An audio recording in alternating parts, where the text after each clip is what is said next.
Yay for that. Let me go to YouTube here and see if that is indeed the case. Of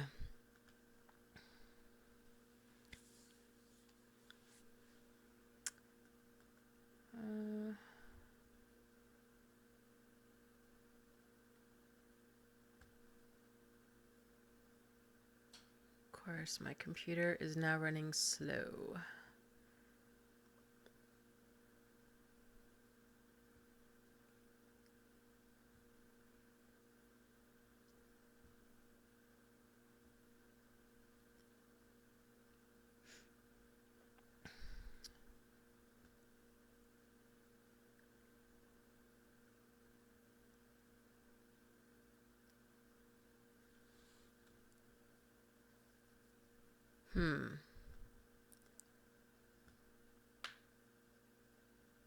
Okay, hold on just a second.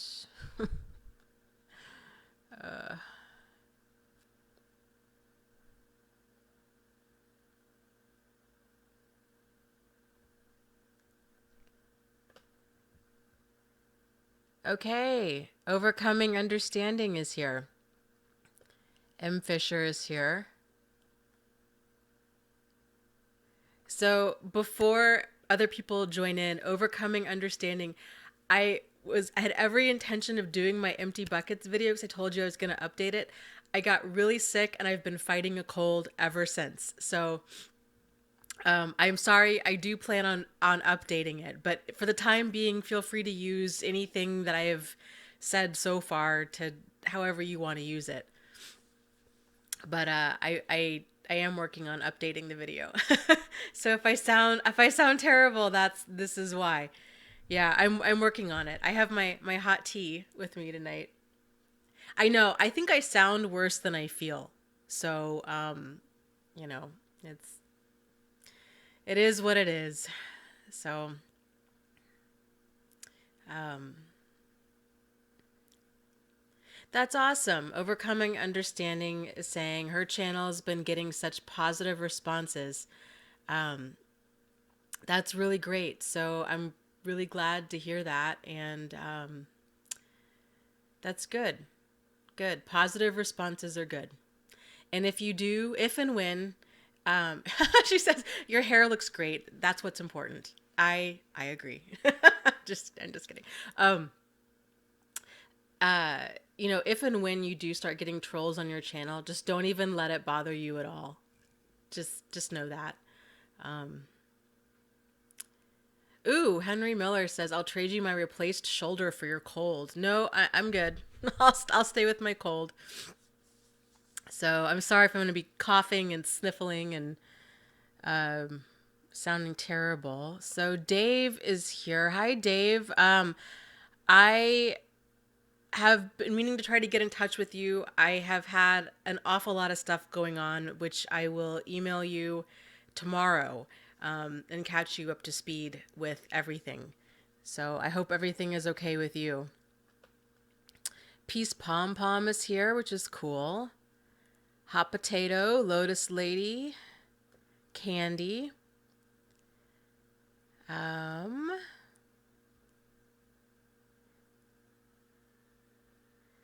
so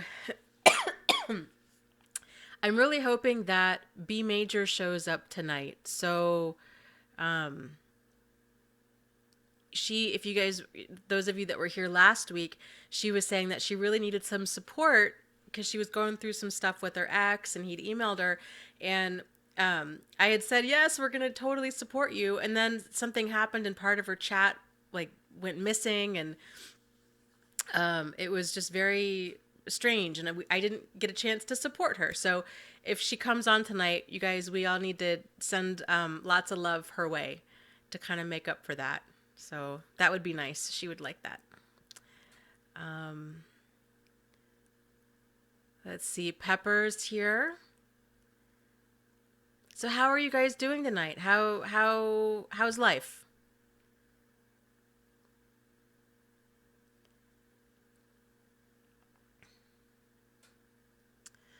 Let's see. Lotus Lady asks,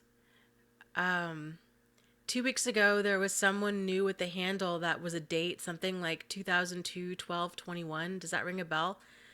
Vaguely?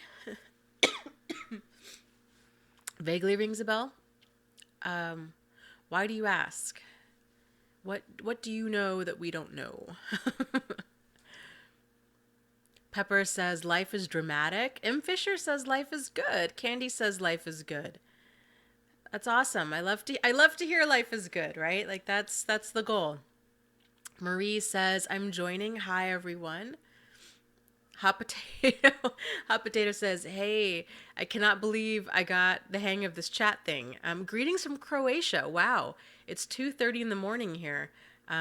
Well, I'm very impressed that you also got the hang of this chat thing. It took me about 8 times of doing the live stream to actually get a hang of it, and I still think that my level of comprehension is kind of iffy with it. But Croatia, that's amazing that you're that far away and it's 2:30 in the morning. So I am like impressed on many different levels there, hot potato.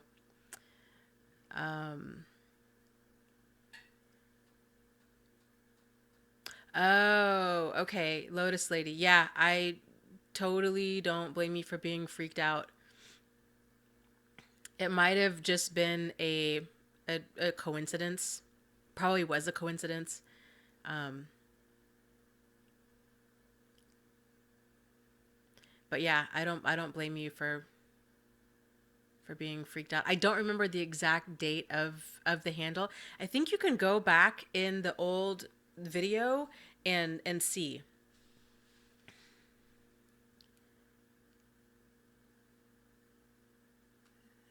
So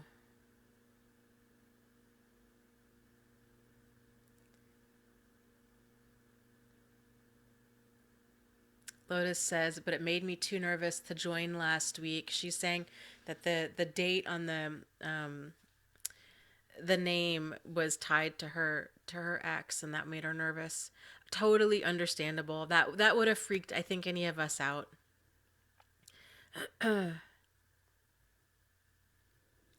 Well, okay, so Lotus is saying, yeah, I know I sound paranoid.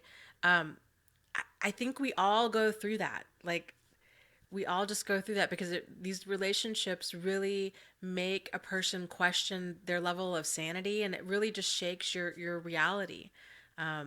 So I think even though it's really stressful to go through something like that, I think that's probably totally normal. So Cecilia's here. 25 cents worth is here.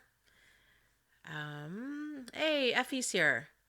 Heather is here. Kim and Sasha. Um, oh my gosh. Kim and Sasha says, I talked to my ex today. Really upset me how nice he was. I am upset that I answered. He has a pregnant girlfriend and he got demoted at work. And I think he's trying to be nice to me over money. It's sad. Yeah, that is sad.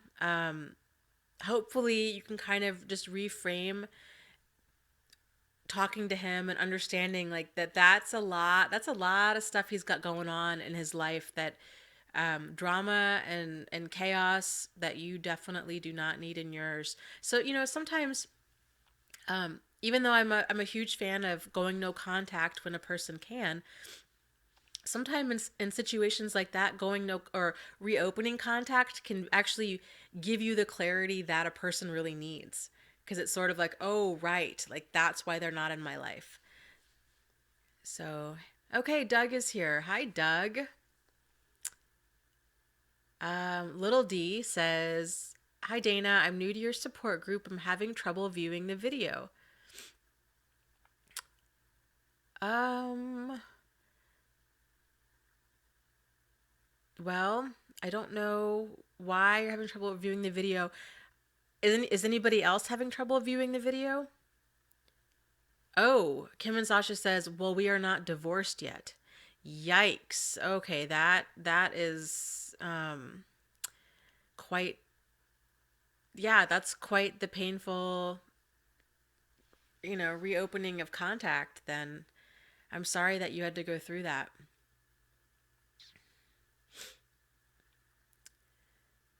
Um Let's see. Maria's here. I'm probably not going to say this name right. Lakia?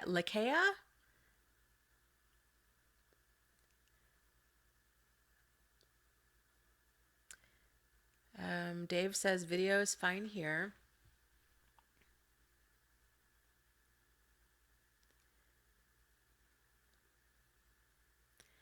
See, Megan is here.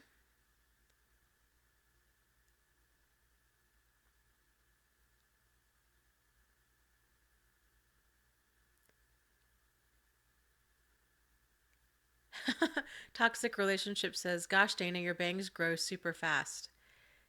Yes, they do, especially when they cut them too short and then I take as much vitamin B as I have been. So, yes.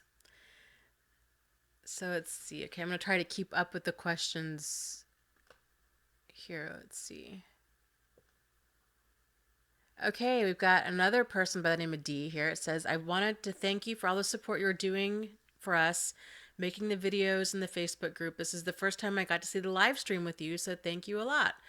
Well, you are so welcome, and I really hope that you're going to be able to get everything that you're hoping to get from this community. It's really, really neat, and I think you're going to like it. It's kind of the same faces every single week, which is kind of fun that you get to connect with people from all over the world and just get to spread that positivity and that support just all over the world. It's really cool.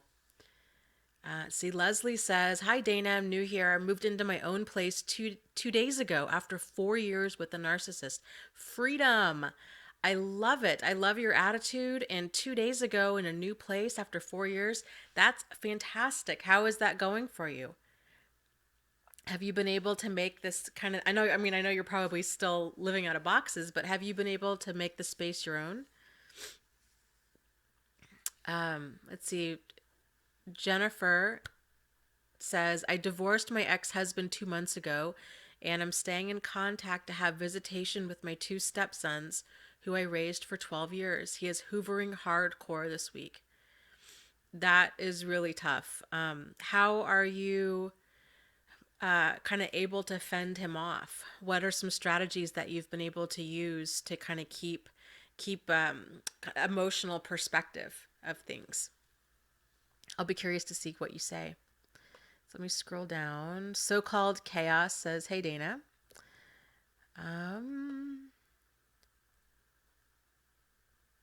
Awesome. Cecilia says, my therapist said I look like I've regained my vitality. That's huge. Jennifer says, any advice on how to stay sane when you can't totally block contact? Well, I think what you can do is to anticipate their behavior as much as humanly possible. And so when you're feeling insane, it's because you're still emotionally very attached to the outcome. And so when you kind of detach from that, when you anticipate and you're like, you kind of quit being surprised. So if you know, let's say, for example, if you know that they're always late to pick up the kids, right? Or they always drop the kids off and they haven't eaten yet, these kinds of things, to just anticipate that. And then that way, when it happens, then you don't get all upset.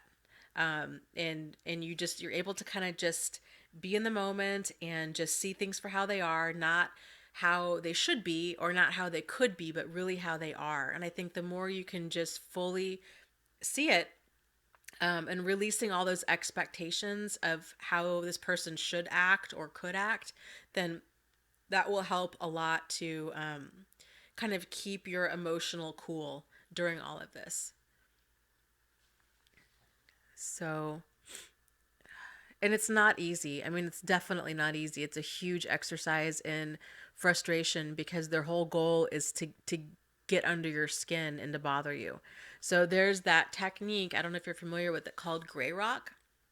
And it's where a person becomes as exciting and as reactive as a gray rock. And so that's exactly what I was just kind of talking about. So you go into any interaction with them intentionally or with the intention of not letting them get a rise out of you.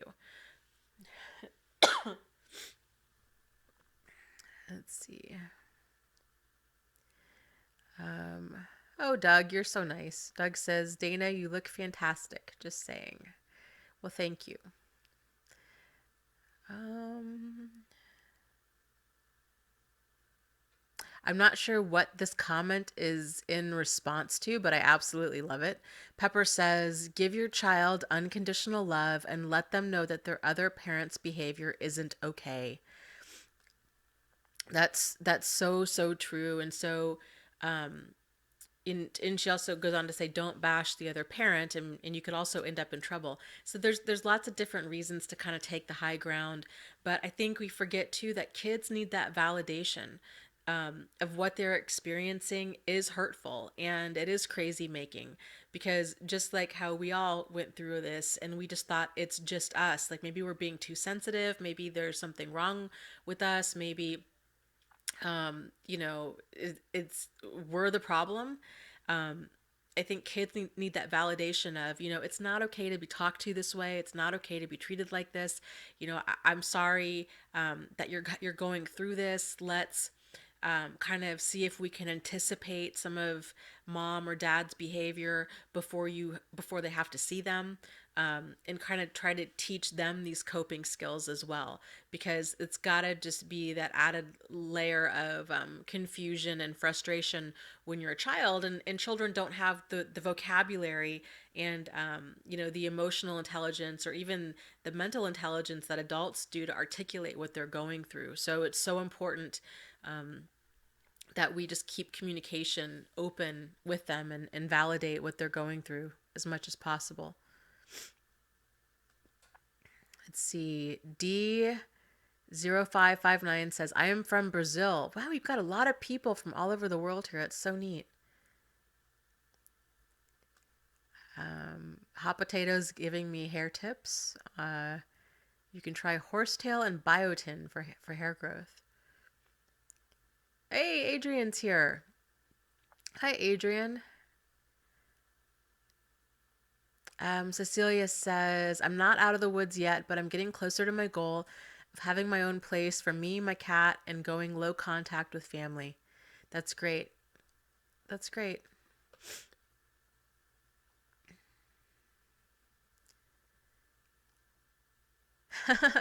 Overcoming Understanding says, I love Wednesday nights. It's like a club where you know everyone.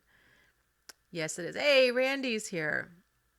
It's like Cheers. If you guys are old enough to remember that show that was on many moons ago.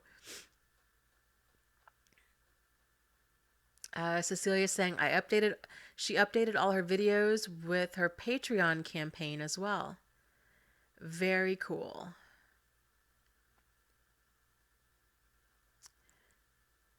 Um,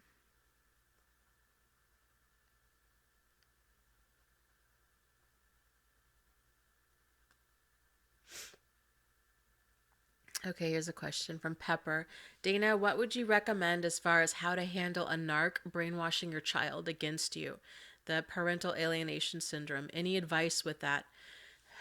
I think it depends on kind of their age and how deep they've gotten into kind of the child and what they're telling the child.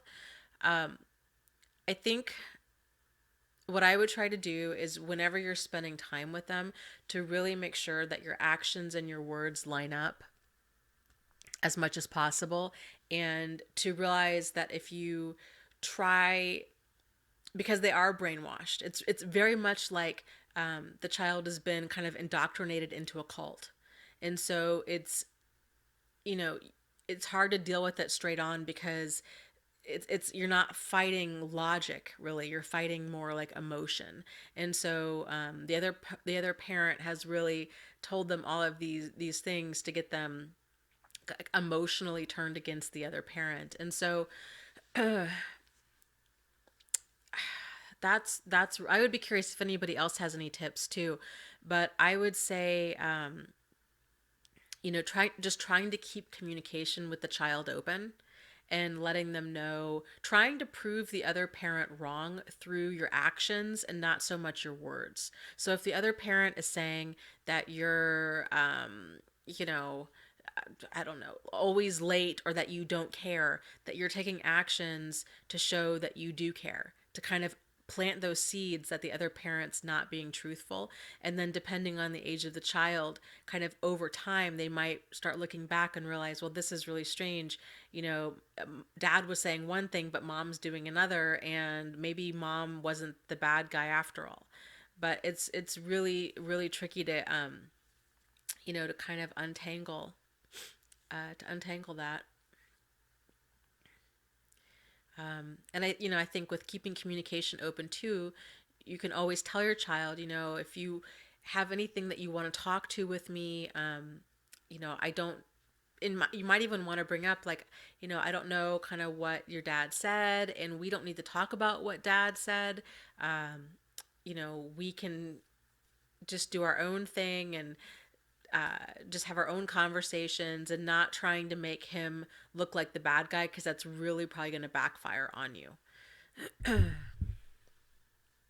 Let's see. Paige says, hi, I'm new. I left my narcissist in 2011 after a 20-year marriage. Now a family member needed info, and I referred her here. Fantastic. Well, I'm glad that you were able to get out. I'm glad, and I'm impressed that you were able to leave a 20-year marriage with a narcissist. I can only imagine how difficult that must have been. And I'm really glad that you were able to refer a family member here too. So, hopefully you guys can both get the support and the healing that you're needing.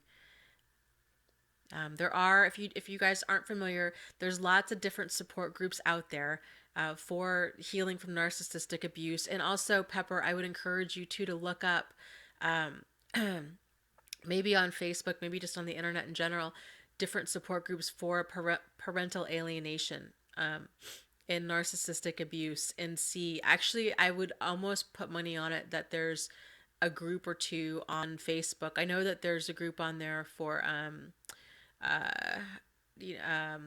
like ex-wives, or maybe even ex-husbands of narcissists, that are more specific, that talk more about children and kind of how to handle that dynamic. So that might be a good resource for you. So let me scroll down here.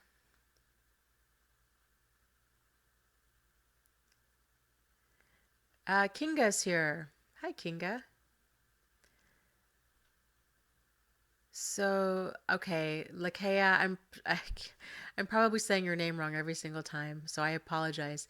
But Lakea asks, do you have advice on how you regained control? Can you be a little bit more specific? Like, over what area are you wanting to regain control?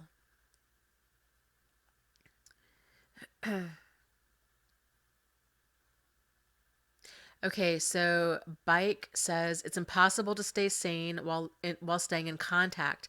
My ex simply takes the contrary position to everything that has to do with their son, even if it contradicts her past opinions. So there is a fantastic book that we just finished reading in the book club. Was it last month? It was December. It was last month. And it's called The Verbally Abusive Relationship. And if you go to my website, it's narcissistsupport.com. Go to the support group. So narcissistsupport.com/forum, FORUM. In there's a link to the book club, and I have all of my notes from the different books that we read, and I take really extensive notes. And so in that book, The Verbally Abusive Relationship, the author talks a lot about different communication strategies when you're dealing with somebody who's doing exactly what you're talking about, which is verbal abuse. So one of the strategies, for example, that she mentions is making it very clear that you do not share the same reality. So if your ex girlfriend or wife is saying something like, well, if she's just being contrary to everything that you're saying, to let her know, well, that's your opinion, or that's not my reality, or actually, no, that's not how it happened, and you're staying calm. And so another really interesting point in that book was the author talks about that there are two different types of realities out there. And I love that she brought this up because I thought it was such a great way to kind of just describe why these types of relationships are so crazy making. And so she says that there's a reality one and a reality two. And reality one type people have this mindset that they need to have power and control over others. And a reality two person tends to be more like the rest of us. And so a reality two person is the kind of person that's very interested in mutuality and co-creation, and there's this sharing of power and control. It's not about trying to get power and control over somebody else. And so I thought that that was really interesting because once you realize that you're not dealing with a person that shares the same reality as you, I think it can help to kind of step back and realize this person's not, they're not having like open, honest, and sincere solutions based communication. All of their communication is designed for them to win. Win what? We don't know because we don't share the same reality. So I think just knowing that that they're playing this game and that they're just trying to get power and control over you in the situation, it makes it, I think, that much easier to just to kind of walk away and be like, this is nuts. Like I can't get tangled up in this because this is a no-win situation. So but she's got lots and lots and lots of communication tips in that book with how to deal with situations like that.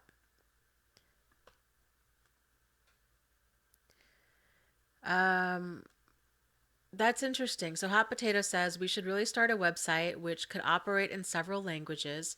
I feel so frustrated not being able to show these wonderful videos and articles to my family. Well, I think that you can.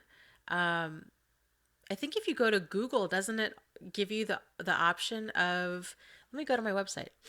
I think you can choose the language that you look at it in. Now, as far as videos themselves, that's a different story, but let me. Okay, yeah. So if you go to my website, which is narcissistsupport.com, you'll see a tab at the bottom that says translate. And I believe I have it set. Yes, so Croatian is one of the languages on there. So you should be able to, you know, be able to read my website in any language. The videos, not so much, but the blog posts at least, yeah. Let's see. Oh, see, Megan says, Dana, Pepper has a question. So, okay, Pepper, I'm going to try to find your question here. And as I scroll down, I'm just going to kind of keep reading questions here. Music says, I am 4 months out of a relationship and I seem to go in and out of denial and also in and out of blaming myself. Is this normal? I think it's very normal. I would almost say it's probably abnormal.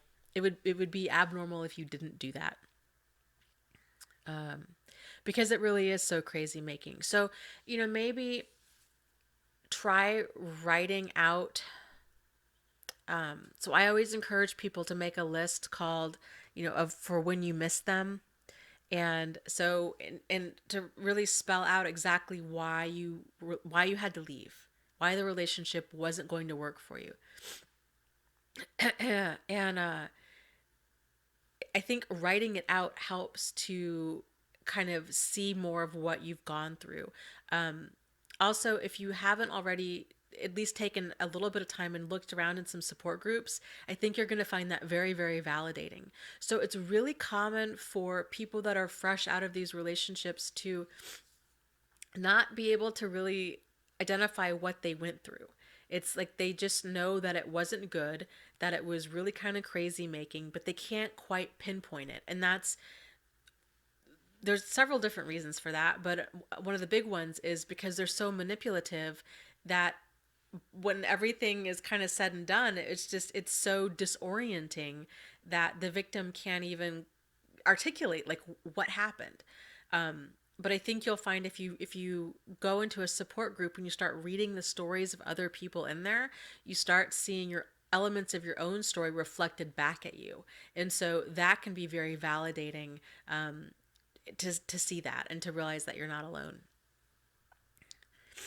So let's see.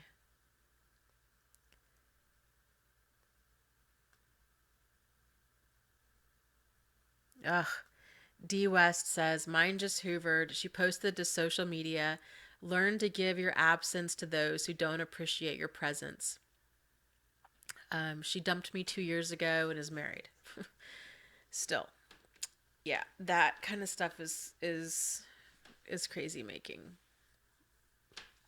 That's a really great point. Henry says you can't co-parent with a narcissist; they counter-parent. Yes, I think that's a great way to say that. And I think if you can go into it kind of anticipating that, um, it can help just emotionally diffuse the situation.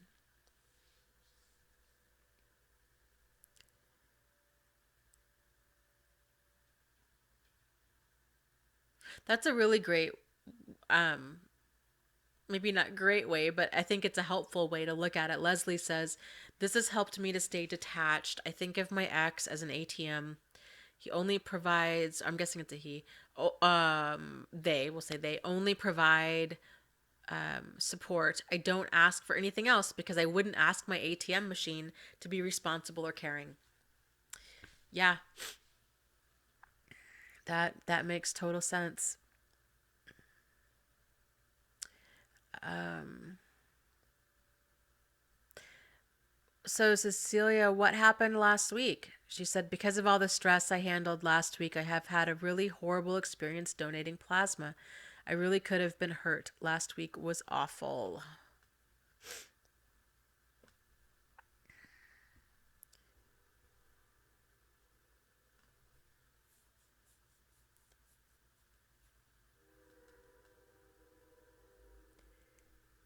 Okay, somebody's talking about um,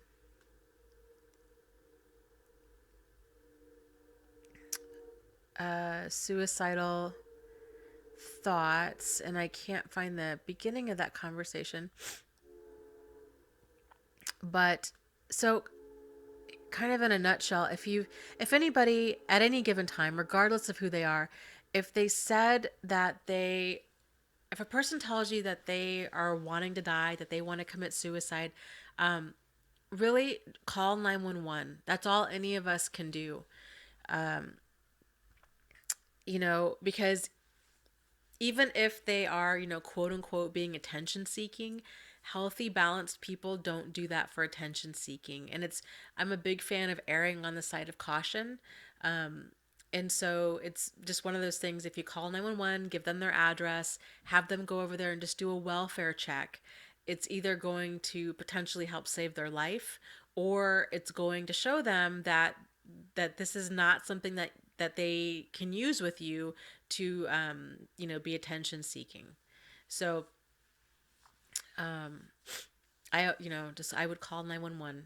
That's all. That's A lot of people will jump to that and they'll kind of roundabout threaten suicide, but that's a lot to put on another person. That's a big burden for somebody else to carry.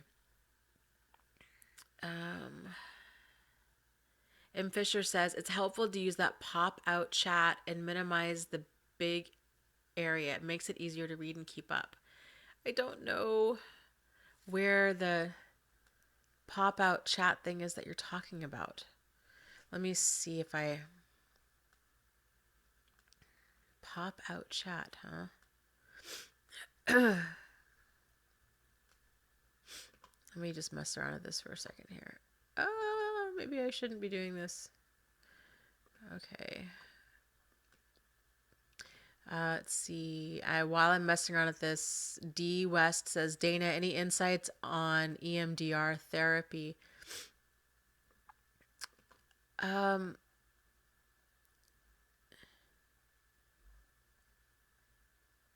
okay, hold on. Pop out chat. I just did something. Okay, this popped out the chat. That's weird. What is... I don't understand the difference.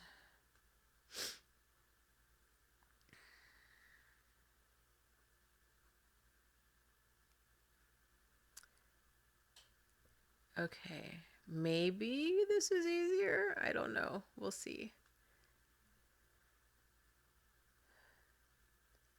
So, okay, EMDR therapy. Now, is that the same as tapping? I think that's the same as tapping. If it is the same as tapping, it's interesting that you bring that up because I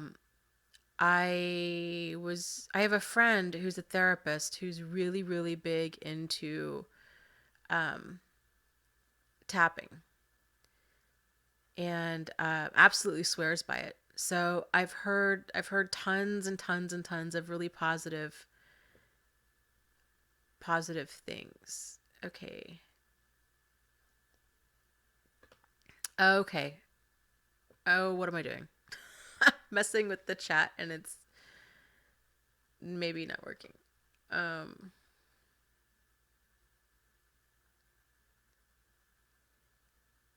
So hey, B Major's here. Okay, yay, B Major. I was just saying earlier on in the video, that last week you were saying that you received an email and that we were wanting to support you, and then your chat disappeared, and then we didn't go anywhere. So we weren't able to support you. Oh wow, okay. She says, B Major says, I just broke no contact after 3 months. He emailed and I responded that I know everything. Like 5 minutes ago. Well, yeah. Cecilia's saying, well, what happened? And then drag it to the right so it's not blocking the video.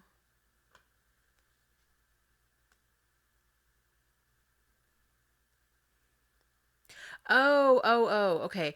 The EMDR, eye movement desensitization reprocessing. Is that where they flash a light? I like vaguely remember reading about this a while ago. Oh, EFT therapy. That's what I was thinking of. Okay.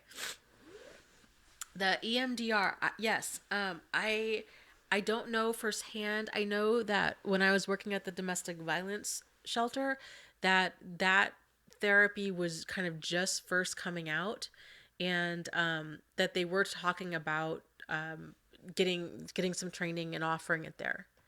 So I think different things probably work for different people, and it's especially things like that, or especially the tapping. The tapping is something that you can learn yourself. There's videos on YouTube, but you can learn it within a few minutes. It's really, really quick. And people really have a tremendous success rate with it. So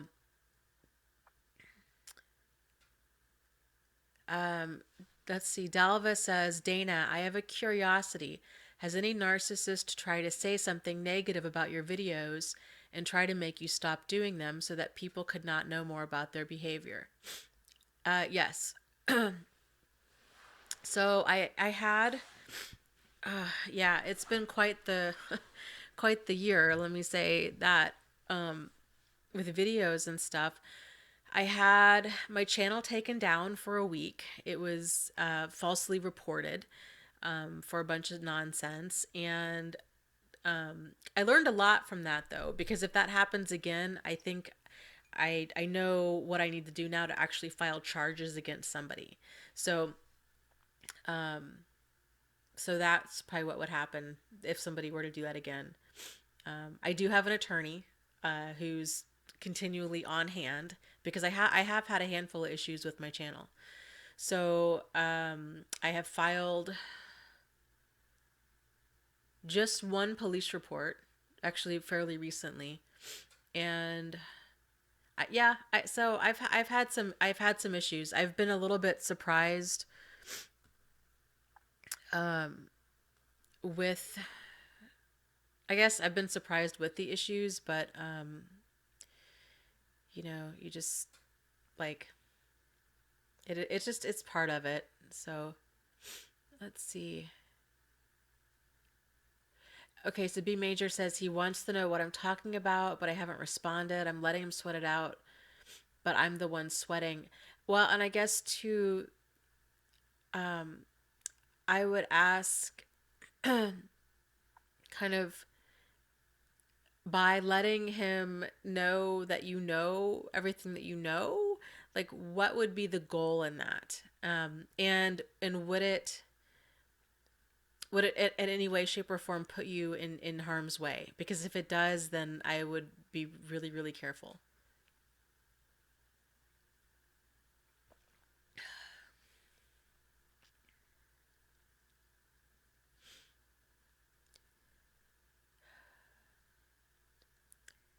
That's a really great point. Cecilia says people who are truly happy don't need to advertise. Whereas Lakia was saying her ex was posting on Facebook how happily married he is now. Yeah, so Facebook especially is such a cheap way for narcissists to get supply. Um, they can post. I mean, it just what like it takes like one picture, and they're like, "I just love my new wife," or it's such a way. It's so pandering. Like it's so ridiculous because normal, happy, healthy people don't go on to Facebook and talk about how much they love their wife or they don't go on and on about their relationship. They just are confident in who they are and what they have. So,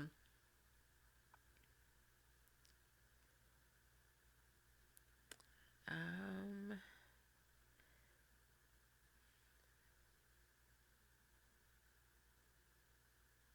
yeah. So Randy says, "B Major, he does not need an explanation for you going no contact." I agree. I agree. And that's what they do because they like to argue, they like to bait people in. Um, And okay, so B Major says that's why I haven't answered his emails because if he knew that I've seen everything, I would believe he would come after me or hurt himself. Then, um, you know, don't um, don't do it. If there's nothing to be gained and you're potentially putting yourself in harm's way, then there's. I know it feels like it might be validating to just be like enough with the lies, like own your stuff, but he will still deny it. He'll still blame. He'll still spin it around. C. Megan says, "What? They took your channel down?" Yeah, they took my channel down. I think I was actually out having a drink with Randy when they took my channel down. Um, that was in October, um, and yeah, it. Randy was actually completely freaked out because she obviously knows a lot more about YouTube than I do.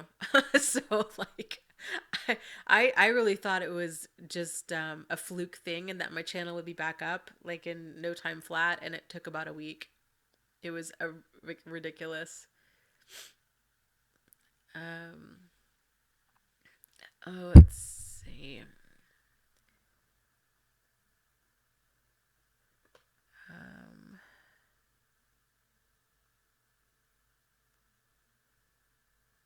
Jessica says, I got here late. Dana has a cold. Yes, Dana has a cold. Dana sounds worse than she feels. I feel like Al Gore. Like Al Gore has a has a cold. Al Gore, how he used to always talk like that. Uh, but yes, I'm sorry for my cold here.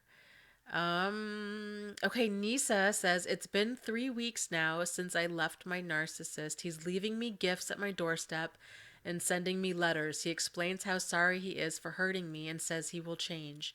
So, okay, Nisa, what you're describing is it's called hoovering.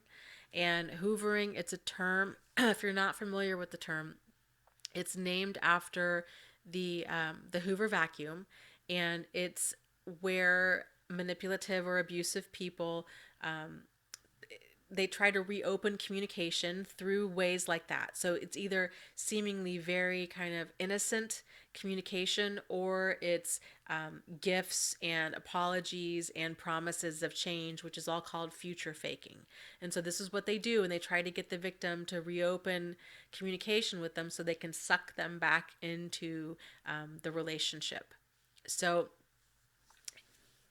if you're at all finding yourself kind of falling for this, or wanting to believe that maybe this time he could change, I would just encourage you to think to yourself, well, you know what? Actions will prove whether or not a person changes. So think in your mind exactly what you would need to have change in order for you to stay in this dynamic, and then give it give it 3 to 6 months and see if he'll actually do the work to change. And my guess is that he won't.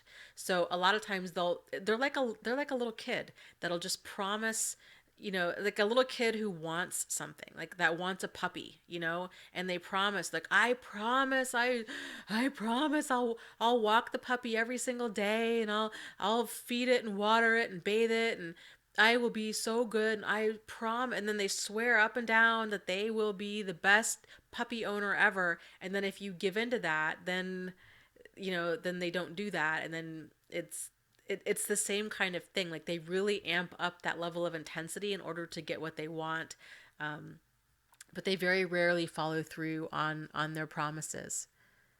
So I'd mentioned earlier, there's a list that I did that I found very helpful, that I encourage other people to think about doing, at least. And it's called the For When You Miss Him list.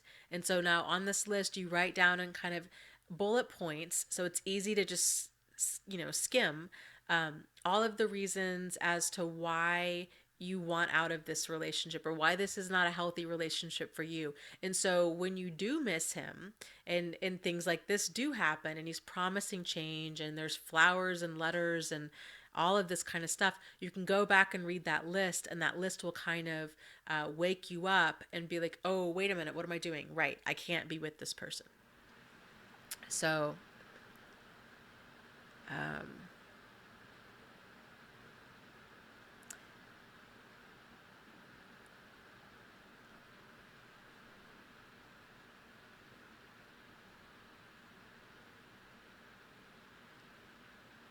okay, so D. Ferrara asks supply. So there's a term out there called narcissistic supply. And so supply is basically whatever a person is being targeted for. Because narcissists and sociopaths, they don't attach to people like the rest of us do. So they don't have sincere feelings of any depth. It's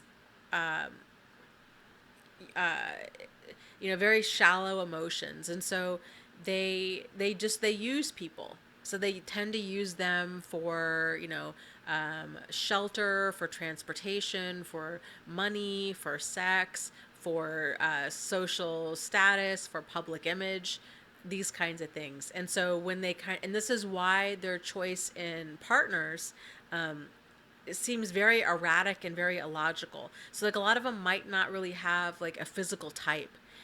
They might even go from like men to women. They might go from young to old, to fat to thin, to blonde to dark hair. I mean, they might be kind of all over the place, but it's because they're targeting each person for a specific reason. So maybe one person has money, but then the other person's going to let them crash at their house.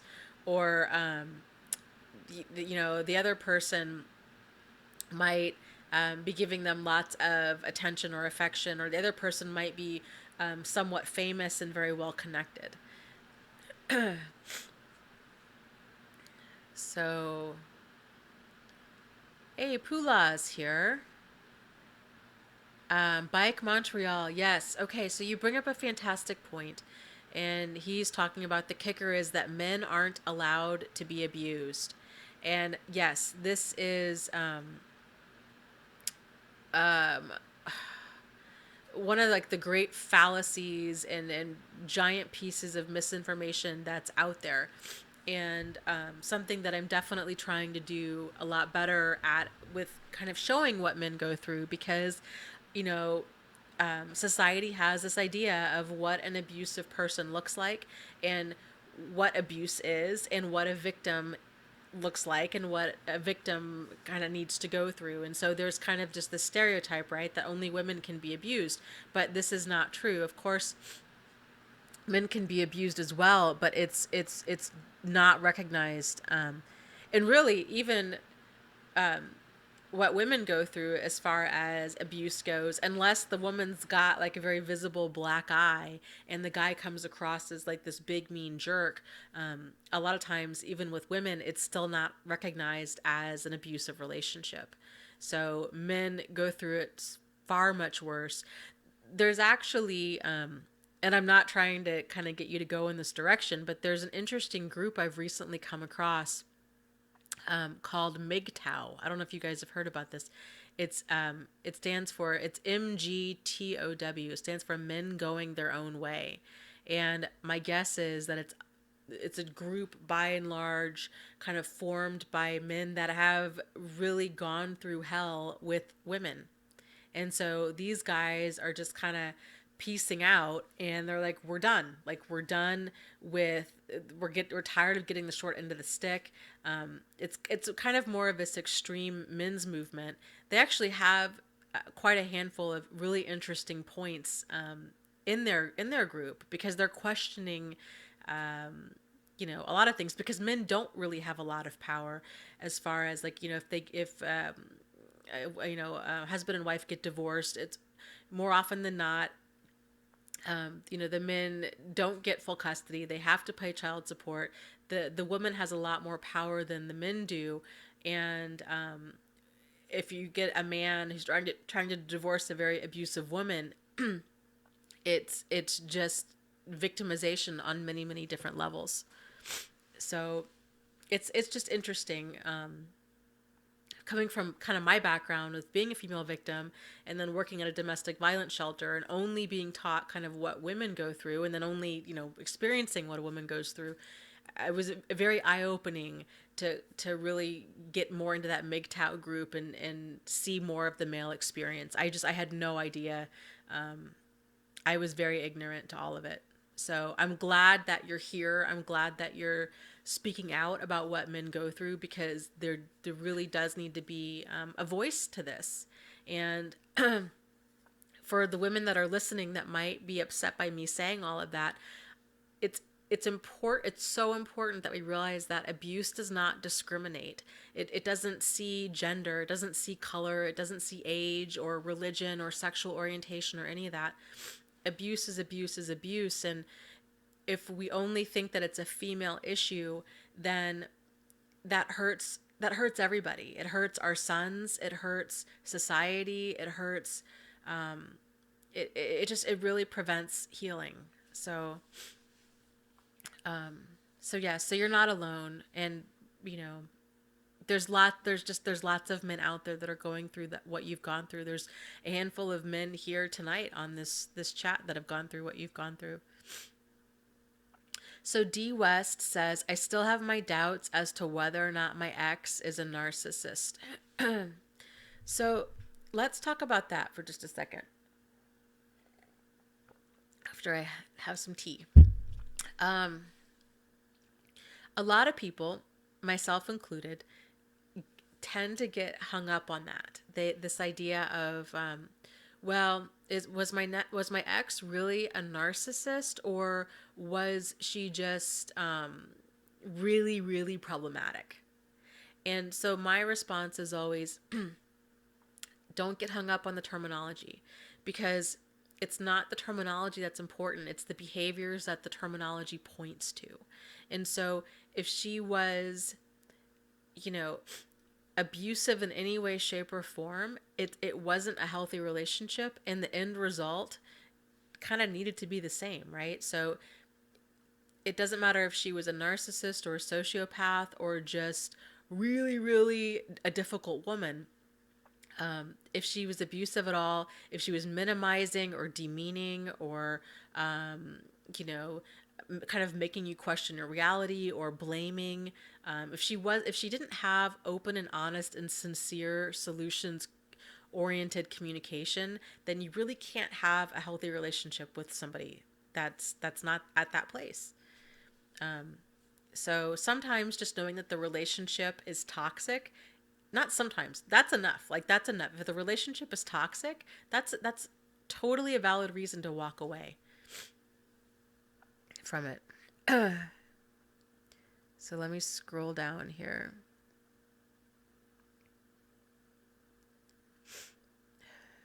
Sorry, am I sniffing here in the microphone? I'm trying not to. Oh, Adrienne, I love to hear that. Let's see. Adrienne says, I was beaten, slapped, betrayed, and cheated. Everything changed when I decided to change myself, to love myself and enjoy a healthy life. Yes, yes, yes, yes, yes. I love that. And that's so true. Like, that's when the magic happens, when we start, you know, deciding like that we're going to treat ourselves with value from here on out. So, it's amazing the way life changes when we start just loving ourselves. Somebody's mentioning some other channels here. Yeah, Be Good 4000. Really clever videos. They're all like animated. Very on point.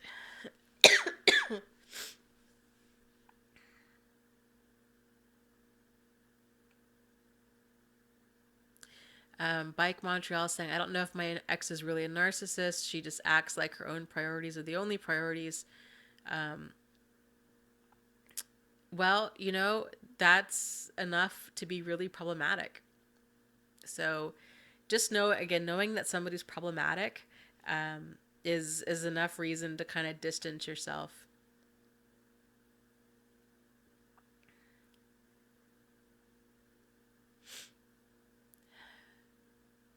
Oh, okay. Overcoming understandings, hopping off. Good night, overcoming understanding. So let's see. We'll plug a couple of you guys that are on here that have channels. Let's see. Overcoming Understanding has a channel. Randy Andretti has a channel. They both talk about narcissistic abuse. Let's see. Cecilia, you have one as well, right? A channel.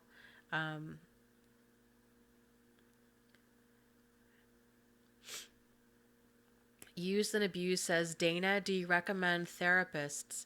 I don't. I would totally be open to recommending therapists. I have found that it's really difficult to really recommend therapists that are familiar with narcissistic abuse. It's it even ones that work at a domestic violence shelter, I find that really don't. It's kind of few and far between to find ones that are really familiar with different forms of abuse. So if you guys come across a great therapist, like it sounds like Bike Montreal had a good one, let me know. I'll have to come up with a way for you to let me know. Because right now my email is not the best way to get a hold of me because it's just swamped. My inbox is just swamped.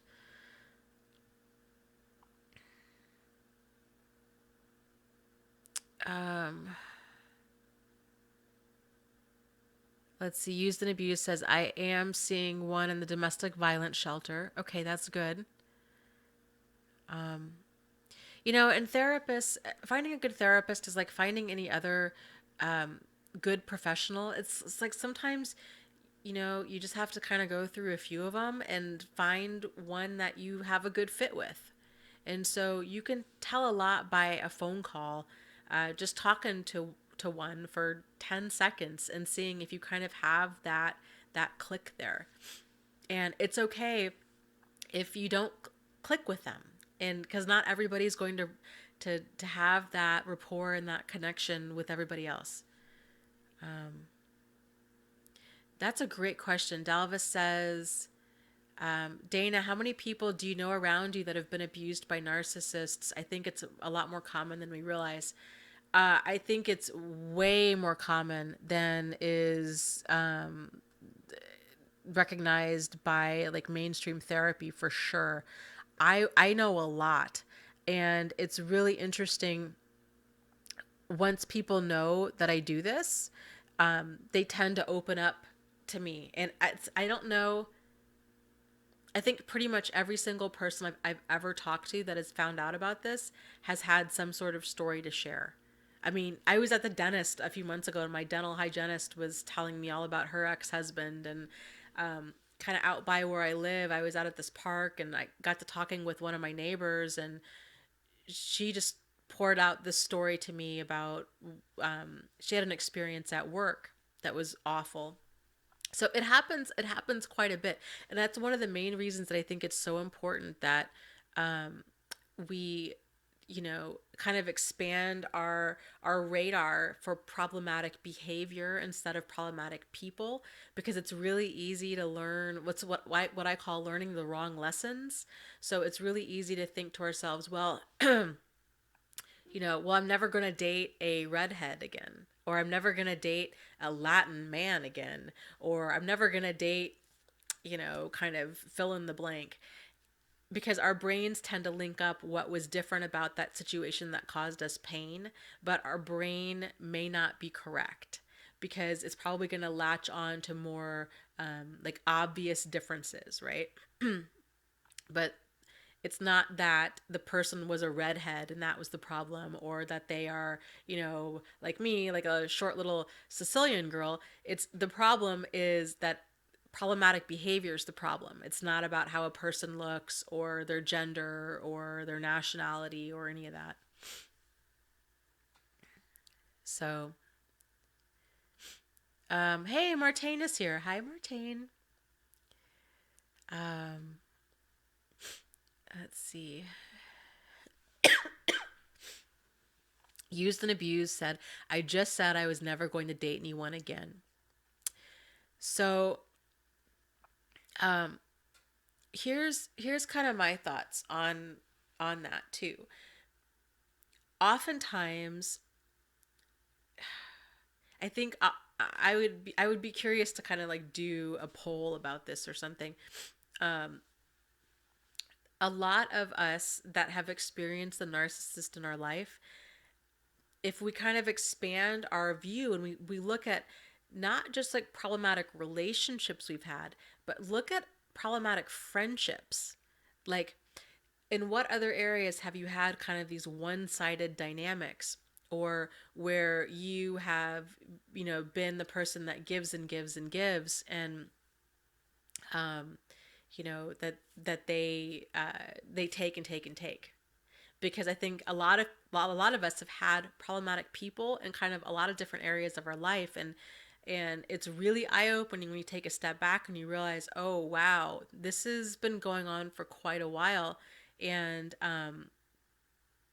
this is a much bigger problem than just this relationship. So let's see.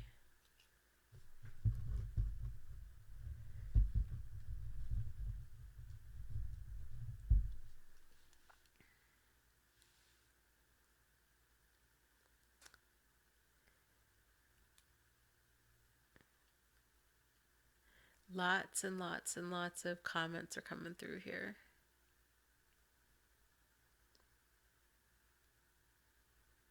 Yeah, okay, so lots of good questions here. So let me freeze this for a second. So D Ferrara says, yes, Dana, I agree how you begin to look at all types of relationships once you realize that narcissists exist everywhere. Yeah, and so really the biggest the only way really to keep problematic people out of our lives is to make sure that our standards are high for what we allow into our life, and that our boundaries are solid.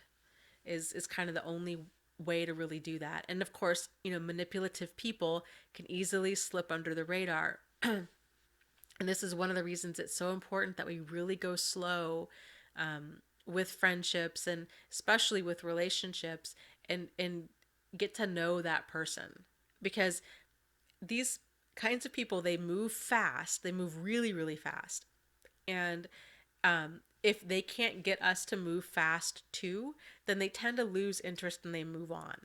And so it's really helpful to just be around people that you feel really really good around. I think that's kind of a good gauge to tell whether or not a person's problematic or not, is to really pay attention to how you feel. Like if you feel like something's off, then it's because something's off. To move at a pace that you're comfortable moving at. The right person is going to be okay at moving at whatever pace that you're wanting to move at. So just know that. I think a lot of people, after they get out of one of these relationships, they're so concerned that that they have all these issues, and that they don't want their issues to mess up any relationships down the road. And so then they find themselves kind of glossing over some red flags that they're seeing from like the next person, because they want to be in a relationship and this other person maybe seems so great in so many different ways. And the next thing they know, they're back into yet another abusive relationship. And it's it's really important to really go slow, to not have sex, to wait. Ideally wait like, a good 3 months or so before you're having sex with somebody. And wanting to do that so you're not making them like your whole world right away, because that's how abusive people move. Like isolation is like the number one tool for abusive people, and so it's that love bombing, and it's the whole, they want to move in together right away and they want to combine lives right away. And the rest of society that hasn't been through this, they really confuse that with this whirlwind fairy tale romance. But the reality is that healthy people never ever move at lightning speed. So it's really important to just move slow so you can see what you're really getting into. And then Dalva says, if there are so many narcissists out there, why is it so difficult to make them a subject with society? Is it because the behavior, the name narcissist is not common and people just think it's simple, like quote unquote simple abuse? Um, well, I think it's yeah, I think there's a lot of misunderstandings in kind of miseducation surrounding abuse is a big part of it. Like we talked about before, people have this idea that abusive people can only be men, and that victims can only be women, and that they can only be in, a heterosexual relationship, and they have to be married. And that abuse is only physical abuse, and that it's black eyes and very visible physical abuse, when the reality is that kind of abuse is a really late sign of earlier abuse that precedes it, which is the verbal abuse, the emotional abuse, the psychological abuse. So people don't readily identify verbal abuse, emotional abuse, psychological abuse, probably in part because I hate to sound kind of pessimistic about it, but it's it's harder to. I know in some ways, I'm sure it's probably harder to get funding for different programs to target those forms of abuse. With physical abuse, you have the black eye. But with psychological abuse, it's much harder to kind of educate people about name calling and gaslighting and different emotional abuse techniques. I think that's part of it. I think the other part of it is the name, narcissistic abuse is not commonly known in domestic violence centers. It's not commonly known really with most therapists. So there's kind of just this underground understanding of abuse. I did not know much of this. It wasn't until I began doing a ton of reading and talking to people in different support groups that I really began to finally get the pieces to come into play and into place for my own healing. So, it's my whole goal with this channel is to really get this subject out to society. So this is my passion, and I'm going to do the absolute best I can. And I think, given enough time, now that we have YouTube, now that, like everyday average people like me can start a YouTube channel and you can talk about what you're interested in, then that's really a game changer, because then you're not subject to getting, funding for kind of this massive undertaking, or you're not having to, get on, have your own TV show to actually discuss these kinds of things. So let me.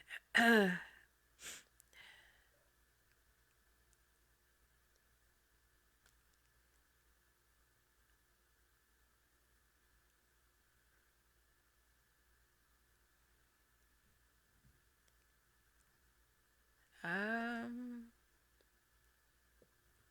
let's see. Let me scroll up. So, Cecilia brings up a really great point about sex releases bonding chemicals. It's the lazy way of getting somebody addicted. This is very, very true. So when, and this is another reason to wait to have sex with somebody, because when we have sex, our bodies do release oxytocin, which is the bonding chemical. It's a bonding hormone. It's the same hormone that mothers release in their breast milk that helps them bond with their infant. So it's really, really powerful stuff. Men also release oxytocin in much smaller levels than women, but they do release it, and so it's this very intense bond that does form. So that's that whole feeling of, when we're kind of just drunk on love. We literally are just, we're drunk on all these kind of feel good chemicals. So there's changes in dopamine and serotonin and oxytocin and vasopressin and all different kinds of chemicals that are going on. So it's really hard to think clearly, especially once we start getting sex into the mix. It's a lot easier to walk away from a bad situation, or even just a not ideal situation, if we haven't already had sex with that person. So let's see. Okay. D. Ferrara is mentioning, Brian, I do hope Dana addresses your question. So I did not see the question, so let me go see if I can scroll up and find it.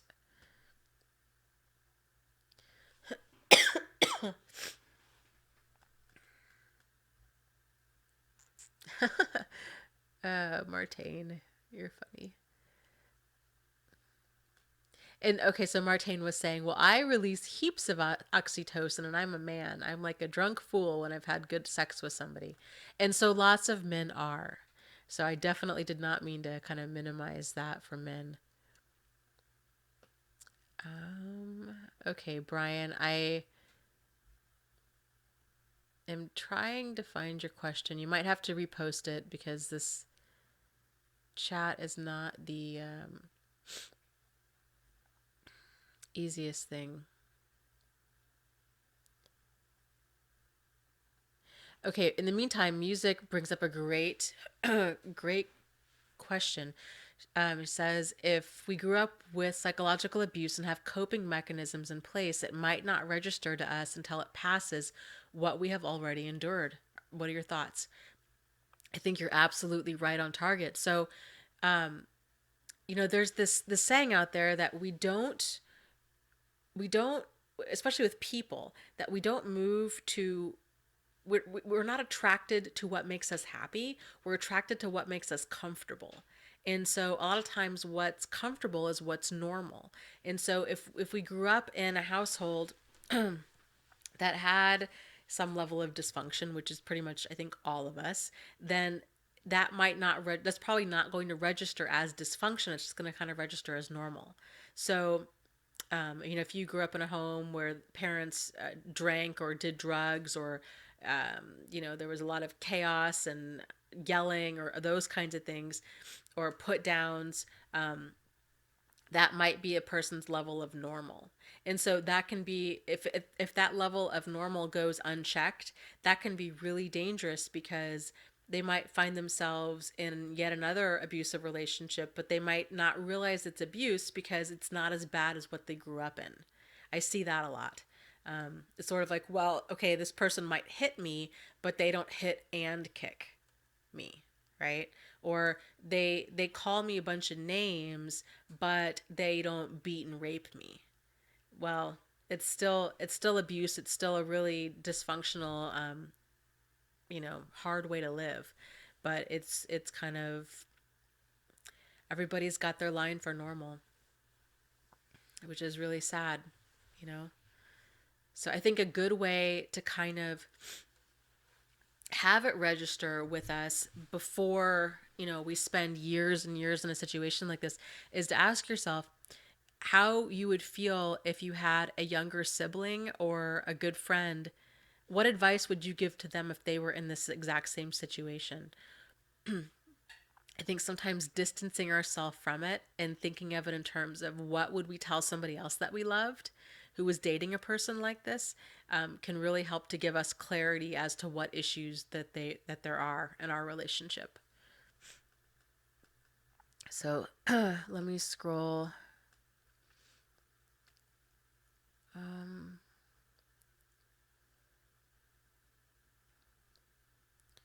Let me scroll down and see.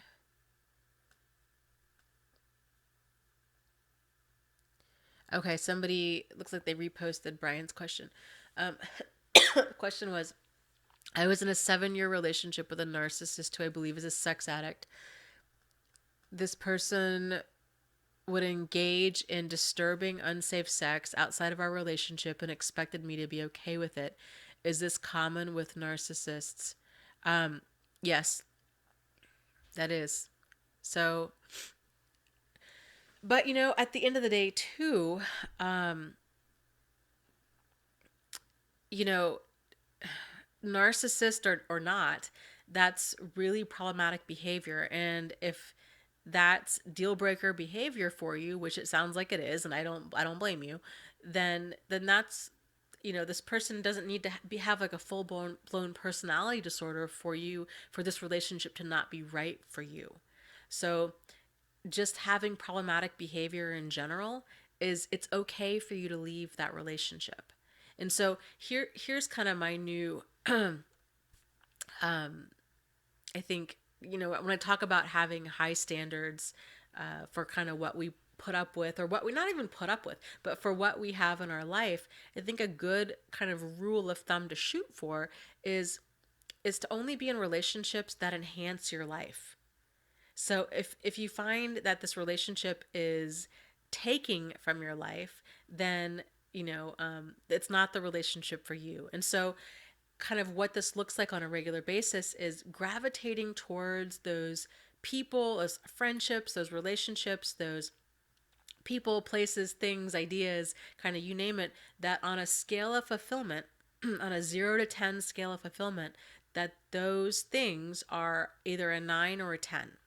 And if they're not a 9 or a 10, then keep looking, because there are people and places and things and ideas out there that are a 9 out of 10. It's kind of this attitude of scarcity mindset that we tend to get into, but there's lots and lots of people out there in the world where you don't have to put up with definitely like disturbing, unsafe sex with strangers. I mean, that's like really outrageous, deal breaker behavior. So it's okay and healthy, very, very healthy to have deal breaker behavior. I think a lot of us kind of struggle with feeling that we need to, if we're in a relationship, that we need to hang in there and try to make it work. And the reality is that we don't. That it's healthy and normal to have those high standards and have this idea of like where your line is and like what you will and what you won't put up with, and to be okay with actually walking away.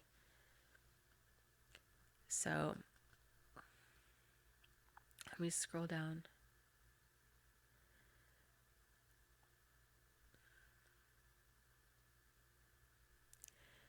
Um, okay, used and abused asks a great question. She says, will it take a long time to trust my judgment on people if I have a life history of this? I'm going to say no. I don't.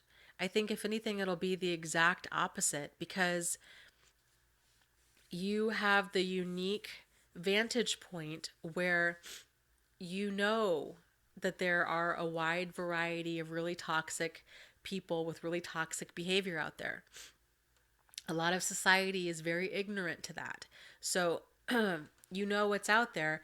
And because you know what's out there, I think, now, because that's kind of half of the puzzle. The other half of that is learning to trust your judgment. And so, I talk a lot about, this is why this little dove thing is up here. So this is my whole kind of philosophy on this is to, I call it follow your peace.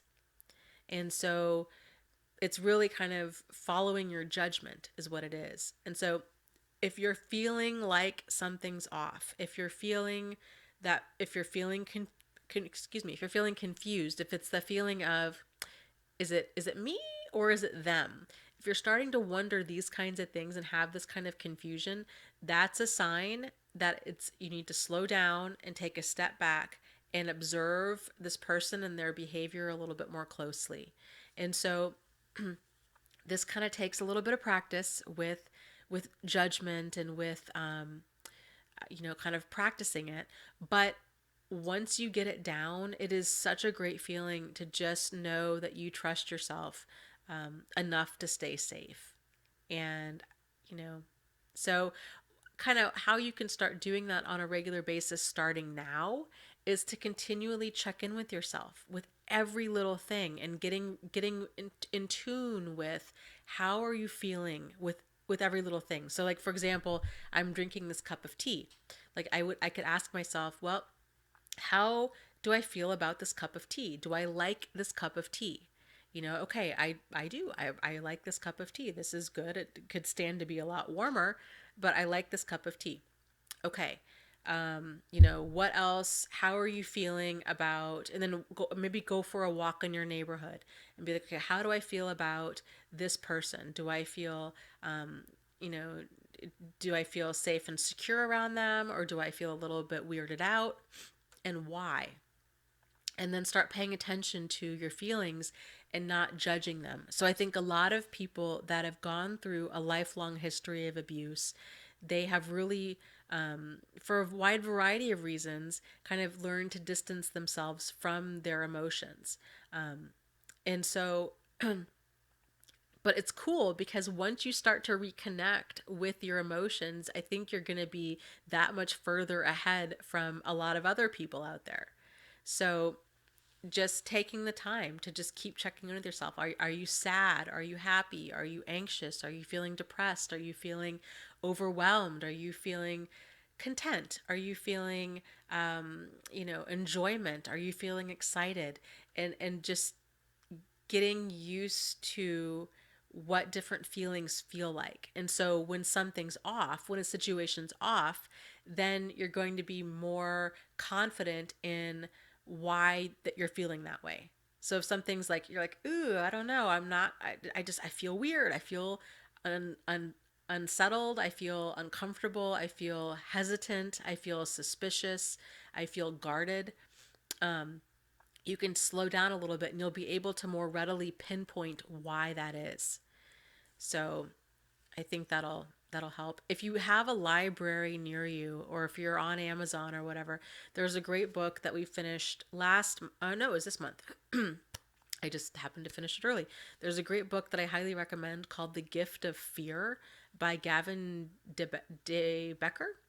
And in it, he talks about kind of intuition and judgment.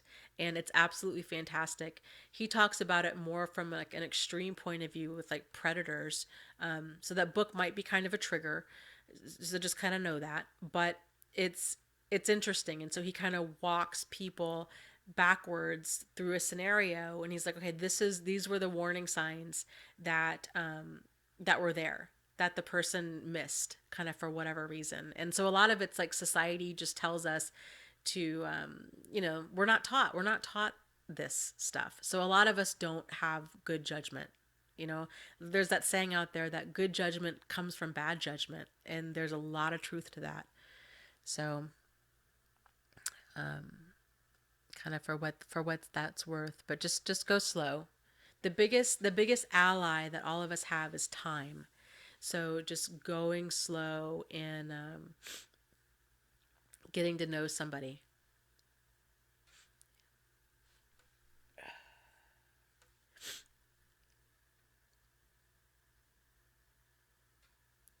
So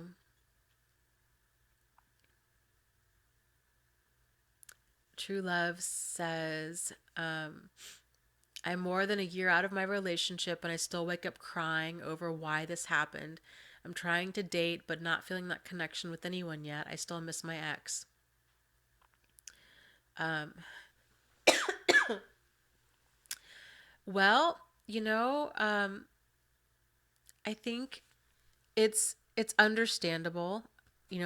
That's the hard thing with a lot of these relationships is they are very rarely 100% bad, right? Because people are very rarely 100% bad or good. We all have our strengths and weaknesses in our personality. And so that's one of the reasons I think a lot of people have trouble with moving on is because they hold on to the good times.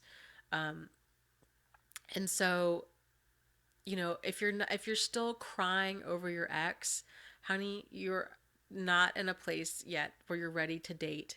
So just take that pressure off of yourself. It's okay. It's okay to mourn the loss of this relationship.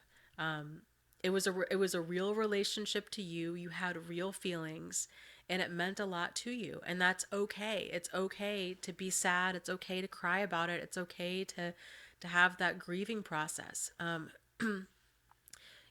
Support groups are a place I would encourage you to go to. Meetup.com is a great place to go to. It's a free place. It's not a dating site. It's where people go to get out and do fun things and meet like-minded people. And so you're probably going to have more of a natural connection with other people that way anyhow. My concern with you trying to date now when you haven't healed from this is that you're potentially very, very vulnerable. And I would hate for kind of what happened to me to happen to you. So I would encourage you to kind of just bench yourself from dating for a little bit and just regroup. And you really want to get to this place where you're bringing your highest and best healed, healthy self to the dating table. So you're coming from a place of that you feel good, that you like your life, and that you're coming from a place where you can focus on being choosy instead of focused on being chosen. Because if you're dating a person trying to kind of recreate that connection, or because you're lonely, it's most likely not going to end well. And you deserve love, and you deserve happiness, and it starts with healing yourself, and it starts with like taking time to love yourself. But you won't always feel this way. You really, really won't. So um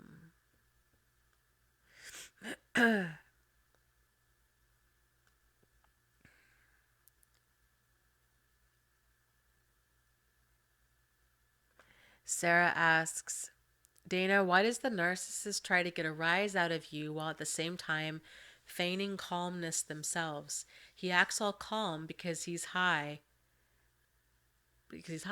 but it's like he's pulling a psych job on me.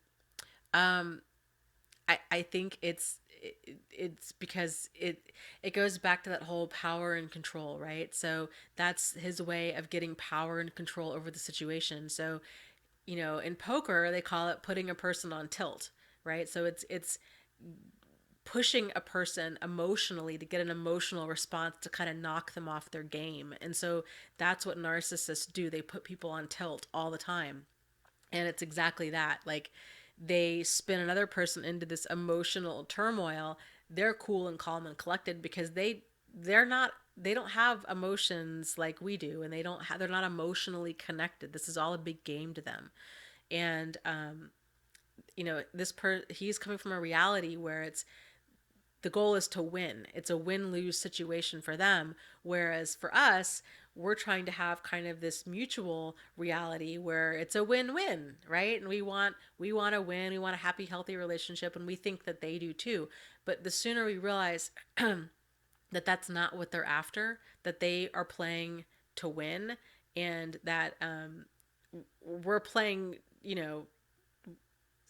there's two different outcomes, going on here. And so the sooner you realize that, the sooner you're probably not going to get roped into these kinds of games, because you'll see it for what it is.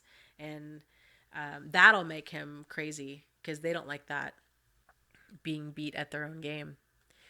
D. Ferrara mentions another book suggestion called Narcissist Free by Zari Ballard. I have not read that, but I will check it out.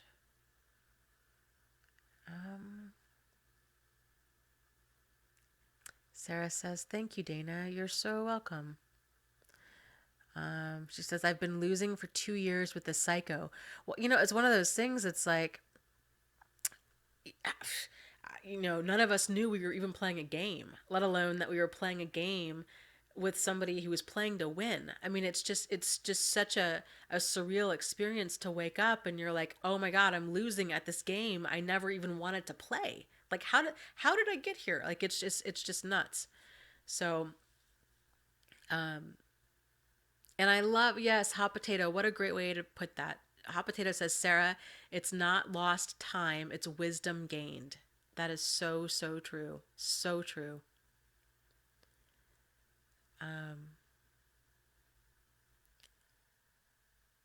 That's a great question, Marie. So Marie asks, Dana, you raise a good point. I've always wondered, what are they after? They are after power and control.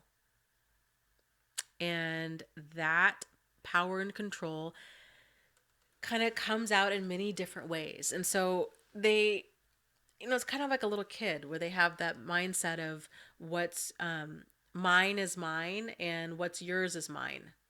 And so they have this mindset of, well, I just want everything. And so there's that term that we talked about earlier, the whole narcissistic supply, where they, excuse me, so they view people in terms of supply. So whatever that person can give to them. So whether it's money or shelter or sex or affection or social status or public image, these kinds of things, that's what they're after. And they're also called emotional or energy vampires, because they kind of just latch on like this parasite. They latch onto their host and they just suck them for all they're worth, and then they move on. So D West does hot tea, Dana. You've got a dry cough. Yes, I've cold tea now, but I have been drinking lots of tea.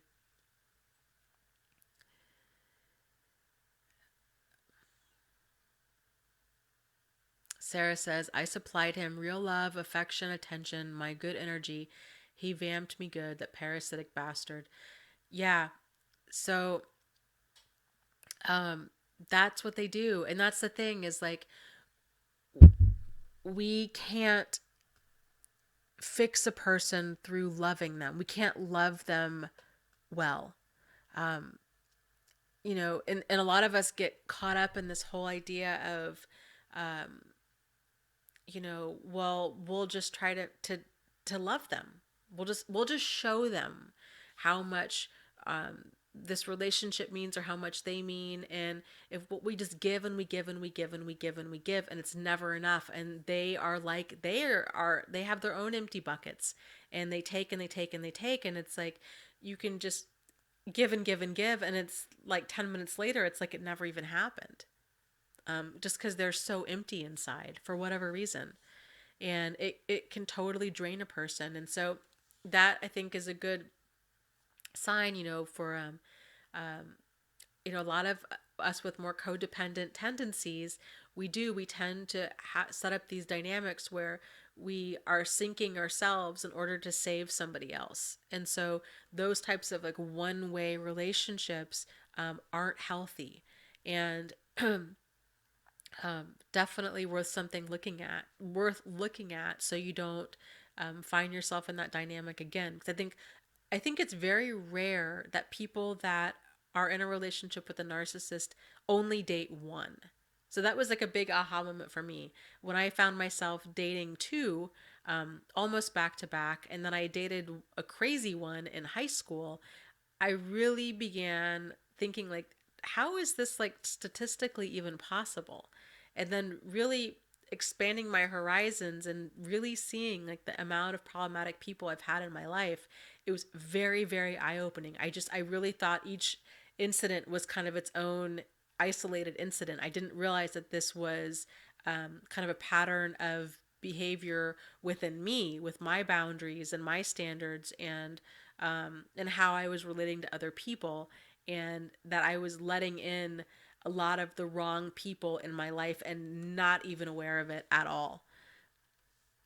So,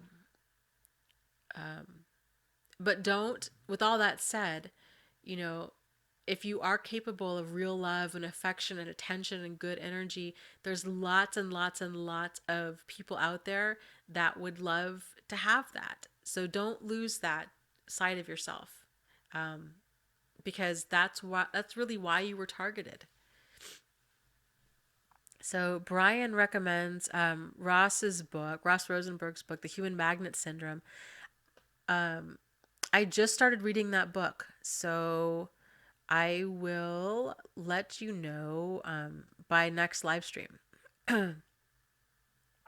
what I think about it. But I have heard a lot of things about it, good things about it. D West says, married women are attracted to me. I sidestep that. Good for you, because that is nothing but trouble. So, okay, guys, I think that I need to call it a night. I don't feel good. So, um, we'll have to figure out a way to continue this chat off of YouTube, because I think a lot of people still like to keep going in chat. So I don't know if you guys want to kind of reconvene back on Facebook or back on my website. I'd love to think of a place. Think of a place that, if you want to continue this conversation, that people could continue it, and then let me know, and I'll see what I can do. So, yeah, and Cecilia, okay, Cecilia's talking about she may have to go to a women's shelter again in the near future. Martine is saying, Dana, eat red peppers. Okay, well, so Cecilia, honey, do what's right for you. Listen to your intuition deep down, and move in a direction that you're moving towards safety and sanity. Always in that direction, safety and sanity, because you matter. You matter a lot, okay? You guys all matter a lot. So don't let anybody ever tell you otherwise, because they're wrong. So, oh, I like that. Randy said, good night, Thrivers. Yeah, good night, Thrivers. So, you guys take care, and I will see you guys next week. Same bat time, same bat channel. So 8:30 p.m. Eastern Standard Time. And we will go again. So, oh, Martine says, last time I talked for an hour after the last live stream, so it's possible. Oh, Connecting the Dots says, why Martine? Is he not Flaugwhite? The real name is Martine. That's why. I know him from off of YouTube. Hot Potato asks, Dana, are you going to start the codependent series soon? Yeah, I am. I have so many ideas for it. I just want to make sure that I tie it all together in the way that I feel like it needs to be tied together. So I am I am working on it. So, okay, guys, have a great night. Take care. Lots of love to you guys. You are not alone. You are not crazy, and you really can move forward and heal. So, be extra, extra good to yourself this week, and just know that you matter. You matter. You matter so much, and treat yourself with value, okay? And just as many times as you possibly can throughout the day. So, um, take care, guys. We'll be praying for you, be major for sure. Okay? Ciao.